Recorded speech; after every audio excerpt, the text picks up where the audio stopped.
Welcome back to the Garden Hutch. Today we'll discuss what to expect during week 6 of growing your own summer garden vegetables from seed. Let's get going.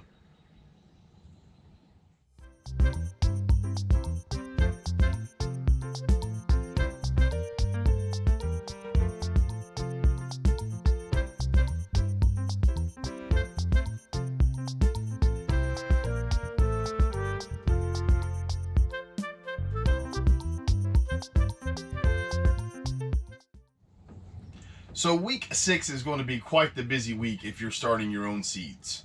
One of the reasons for that is now we're starting to get through mid-April, and with that is going to come longer days and increased heat.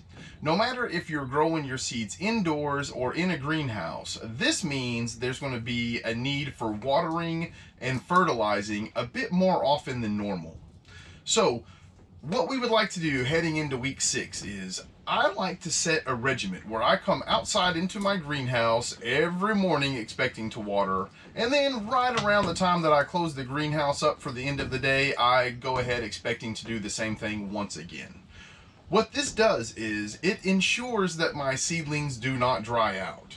So if you look at the size of these are our bell peppers, for example, right here. The size of these cells, it's not really big. So if it gets triple digits or even, mid 90s in the greenhouse, it's going to dry these off pretty quick. And if you allow your seedlings to dry out, that could have a very negative effect on them from this point on. So all summer long, you're going to feel the effects of having just one day where you allowed your plants to dry out. Another thing to keep an eye on is discoloring of the true leaves. Now, the first leaves to come up, they're naturally just going to fade away, die off, and fall away from your plants. But your true leaves, you'll be able to spot them relatively easy because they'll be a lot different than the first ones that come up. Those leaves, if they start getting a little discolored and you've been watering regularly, they haven't been standing in like just water in a tub or something along those lines, then that probably means that you need to go ahead and up the regimen for when you add fertilizer to your plants. Now again, it's a super simple thing to do, and here on the homestead, I like to make sure all my plants are sort of on the same schedule, but I do not fertilize until they get their true leaves. So here in the greenhouse, what I do is I'll use the rack behind me over here, and I'll organize my plants in a series, right? All the ones that are on the same schedule, I'll keep those together. And then if we have something like this week, for example, if some of our squash plants or some of our cucumbers that we planted last week, if they get to the point where they have their true leaves before the rest of my plants are ready to be fertilized, I'll just go ahead, take the initiative, and hit them with a small dose of fertilizer. Then when the rest of my plants come around in their schedule to fertilize, I'll just add them to that, and then we'll move on from there. And I say this every week, and I'll say it once again as a reminder, if you, like us, use the fish emulsion, make sure that you use it out of your greenhouse or outside of the house, and then make sure that you add a little bit of clean water on top of it. And that's just going to reduce the smell either in your home or in your greenhouse once the temperatures start to rise.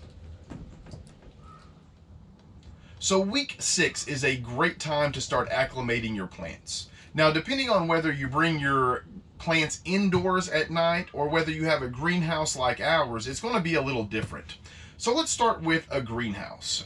If, like us, you have a greenhouse where your plants normally stay outside, they stay in it all throughout the course of the day.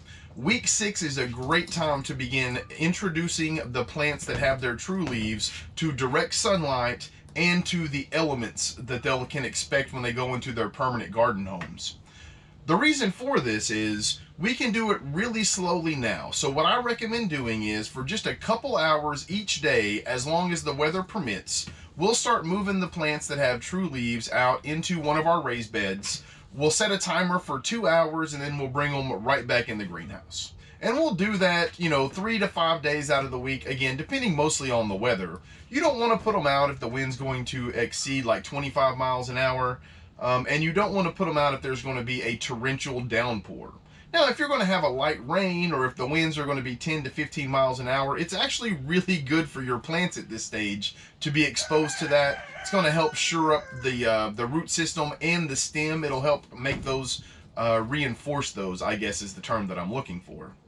Now, if in the evenings you bring all of your plants inside most of the time, and they spend most of their time outside, you don't really need to worry about the sun because that's where they're normally stationed anyway. But what you do need to worry about is acclimating to the evenings and overnights outside. So what I would do is once or twice a week during week 6, and then I would add an additional 2 days each week right up until the time that they go into their permanent home. I would start leaving your plants outside if you have a safe spot where you don't have to worry about critters coming through and knocking them over or whatever. And again, I want to stress that this is all dependent on your local weather. If it's going to be a little windy overnight, again, it's going to be really good. And your plants, if they've been sitting outside anyway, they should be acclimated to the wind and some rain, that sort of stuff. But you don't want to put them out there overnight if it's going to get below 50 degrees. And you don't want to leave them outside overnight if the winds are going to exceed 25 to 30 miles an hour. At this point in the game, right, we don't want to put our plants at risk. And we want to make sure that the plants that we've spent all of this time nurturing and getting to the point are able to make it down the home stretch and make it in their home. So let's not take any unnecessary risks. But the more you can acclimate your plants at this point, the better they're going to be come June and July. Another thing I wanted to address here during week 6. It's a great time if you would like to start the last round of your cool weather vegetables. Now, things like lettuces, greens, all of those, once the temperatures start routinely getting in the 90s, they're going to start turning bitter, and then they're going to bolt, which just means they'll get a little stalk that puts the seeds out. Nobody wants to eat bitter lettuce or bitter greens. But anything that has around a 60-day maturity time, you can go ahead and plant now, and it should be able to come out before the start of June whenever your temperatures start getting hot. Now here in 7B, there's a chance that it could get in the 90s towards the end of May. That's why I like to start them in the greenhouse. So what we're going to do is, by the end of week 7, all of these cool weather crops will be ready to go into the ground, and we should be able to harvest them by mid to late May. So that way we can avoid the bitter taste and we can avoid them bolting in our gardens. So we'll put a bow here on week 6 with just a couple things. If, like us, you have some of your plants that took a little longer to come up, like these basil plants over here, go ahead and make sure that you thin them out just like you did everything else, just to make sure that the root systems of each individual plant have room to kind of grow. That'll give them a great start and make sure that they're healthy during the late spring, early summer before they can get established in your beds.